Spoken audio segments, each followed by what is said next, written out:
Hey everyone, welcome to our channel study smart with R K. आज हम लोग 4 अक्टूबर 2024 के आर्टिकल देखेंगे। So let's get started. जो कुमार गौरव सर की क्लास का रिवीजन रह रहा है। क्वेश्चन नंबर 4 से स्टार्ट करते हैं। हाल ही में मध्य पूर्व संकट पर चर्चा करने के लिए G7 सम्मेलन का आयोजन किसने किया? तो इसका आंसर इटली होगा। हम बात कर रहे हैं G7 की, जिसमें याद करने का तरीका आप देख सकते हैं GF जूस करके। G से जर्मनी, F से फ्रांस, J से जापान, E से USA, I से इटली, C से कनाडा, E से इंग्लैंड। ये 7 देशों का ग्रुप है। पहले G8 होता था 2014 में, जब रसिया ने यूक्रेन का एक जमीन हड़प लिया, तब से रशिया को G8 से हटा करके G7 कर दिया गया। ठीक, अभी 2024 का 50th शिखर सम्मेलन हुआ है G7 का। कहाँ पे हुआ है? इटली में हुआ है। अब एक बार फिर से इसकी बैठक बुलाई जा रही है। इटली के पीएम है जॉर्जियो मेलोनी। उन्होंने क्या करी है, फिर से इसकी बैठक बुलाई है, क्योंकि लेबनान ईरान के बीच में जो संघर्ष हो रहा है उसको समाधान निकालने के लिए।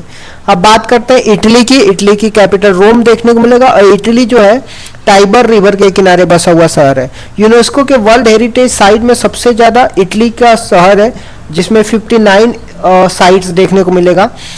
इटली में ही एटना माउंटेन देखने को मिलेगा, विसुमियस माउंटेन देखने को मिलेगा, स्ट्राम्बोली ज्वालामुखी आपको देखने को मिलेगा। ये सब इटली में ही देखने को मिलेगा। 2026 में जो विंटर ओलंपिक होगा वो कहाँ पे होगा? इटली में आपको देखने को मिलेगा। यहीं पे 2 द्वीप आपको ध्यान में रखना है। इसका नाम लिपारी द्वीप और सिसिली आइलैंड, ये भी आपको इटली में देखने को मिलेगा। ठीक, जो स्ट्राम्बोली ज्वालामुखी है, इसको भूमध्य सागर का प्रकाश बोलते हैं, ये भी आपको इटली में ही देखने को मिलेगा। ठीक, अब बात करते हैं इजराइल का। इजराइल में यहूदी धर्म के मानने वाले ज्यादा लोग हैं, और इजराइल की जो जासूस एजेंसी है उसका नाम मोसाद है। ठीक, अगल बगल के जितने भी पड़ोसी धर्म है वो इस्लाम को मानने वाले हैं, और इस वजह से ये इजराइल को वहां से यहूदियों को निकालने की बात कर रहे हैं।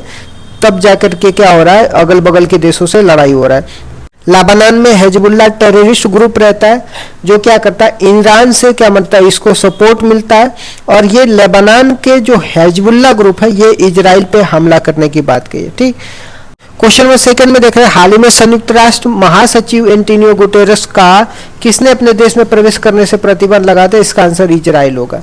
ठीक, यूएनओ की बात करते हैं, यूनाइटेड नेशन ऑर्गेनाइजेशन बोलते हैं इसको। अंतर्राष्ट्रीय शांति स्थापित करना इसका क्या मेन लक्ष्य है? यूएनओ का मेन काम क्या है? पूरे विश्व लेवल पे शांति स्थापित करना। पहले क्या होता था, लीग ऑफ नेशन होता था। तो लीग ऑफ नेशन जब 1945 में सेकेंड वर्ल्ड वॉर होता है, तो जो लीग ऑफ नेशन अपना काम नहीं कर पाता है, तो इस वजह से यूएनओ को बनाया जाता है। कब बनाया जाता है? 24 अक्टूबर 1945 को बनाया जाता है। इसके हेडक्वार्टर न्यूयॉर्क में देखने को मिलेगा। टोटल 6 अंग है। यूएनओ को महासचिव जो पहले थे, इनका नाम ट्रेवेलिन, जो नॉर्वे के रहने वाले थे।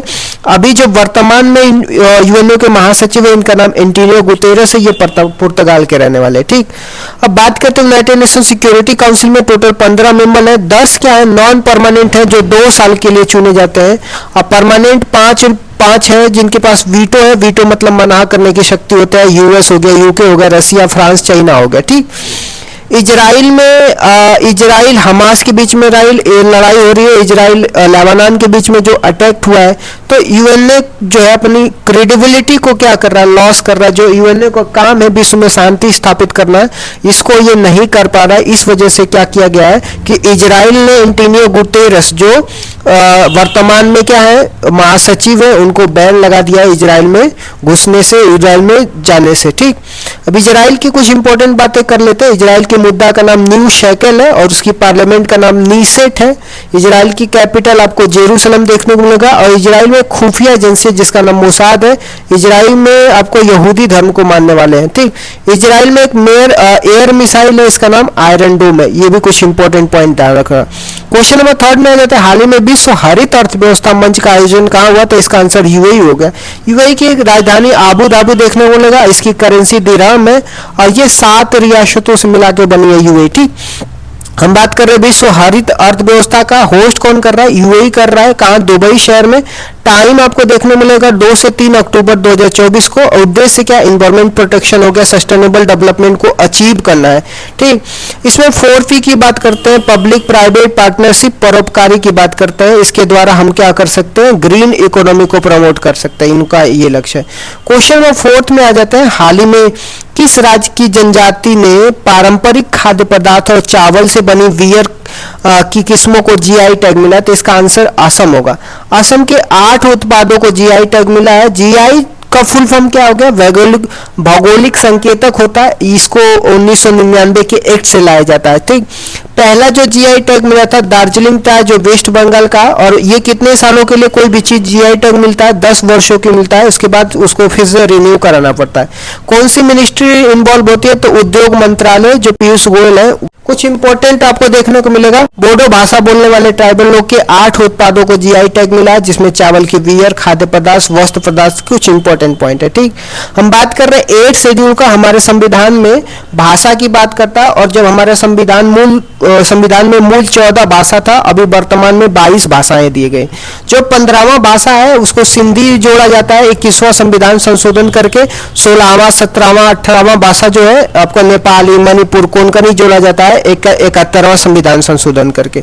19वां, 20वां, 21वां, 22वां जो है भाषा आपका बोडो, डोंगरी, संथाली, मैथिली जोड़ा जाता है 92 संविधान संशोधन करके।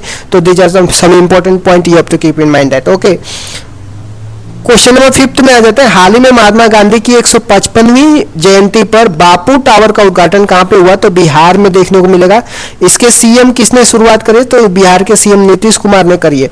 2 अक्टूबर 2024 को महात्मा गांधी जी का 155वां जयंती मनाया गया, जिसमें 129 करोड़ की क्या किया, बापू टावर बनाया जाएगा बिहार में, जो बेलनाकार आकृति के होगा। ठीक, क्वेश्चन नंबर 6 में आ जाता है, हाल ही में प्रधानमंत्री नरेंद्र मोदी ने धरती आबा जनजाति ग्राम उत्कर्ष अभियान कहां पे प्रारंभ किया, तो इसका आंसर झारखंड होगा, और झारखंड के हजारीबाग में होगा। ठीक, झारखंड जो नया राज्य बन के आता है 15 नवंबर 2000 को एक नया राज्य बन के आता है। ठीक, धरती आबा जनजातीय ग्राम उत्कर्ष अभियान है ये, इसमें आपको 79,150 करोड़ की लागत से, धरती अब्बा किसको बोलते हैं, जो भगवान बिरसा मुंडा को धरती अब्बा बोलते हैं, और इनका जन्म दिवस कितना 15 नवंबर को मनाया जाता है।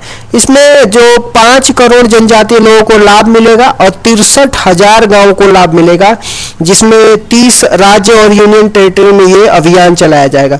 594 जिले को लाभ मिलेगा। तो these are the some data point you have to keep in mind.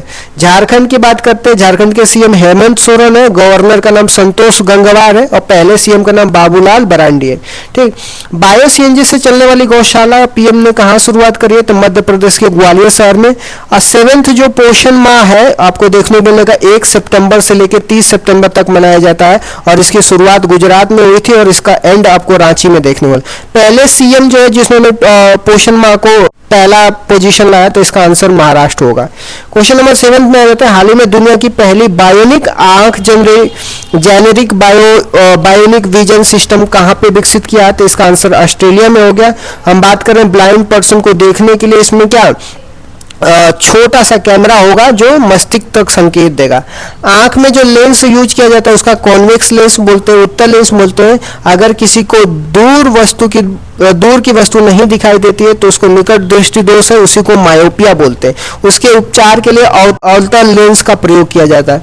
निकट की वस्तु अगर दिखाई नहीं दे तो उसको दूर दृष्टि दोष कहते हैं, उसको हाइपरमाइटोपिया बोलते हैं। इसमें उत्तल लेंस का प्रयोग किया जाता है। आंख की स्टडी को क्या बोलते हैं, ऑप्थेल्मोलॉजी कहते हैं। ठीक, क्वेश्चन नंबर 8 में आ जाता है, हाल ही में 8200 साल की दुनिया की सबसे पुराना आई लाइनर कहां पे मिला है, तो इसका आंसर तुर्की होगा। तुर्की की राजधानी आपको अंकारा देखने को मिलेगा, और इसी को क्या बोलते हैं, एशिया, यहीं पे आपको एशिया माइनर पठार देखने को मिलेगा, और तुर्की की करेंसी लीरा देखने को मिलेगा।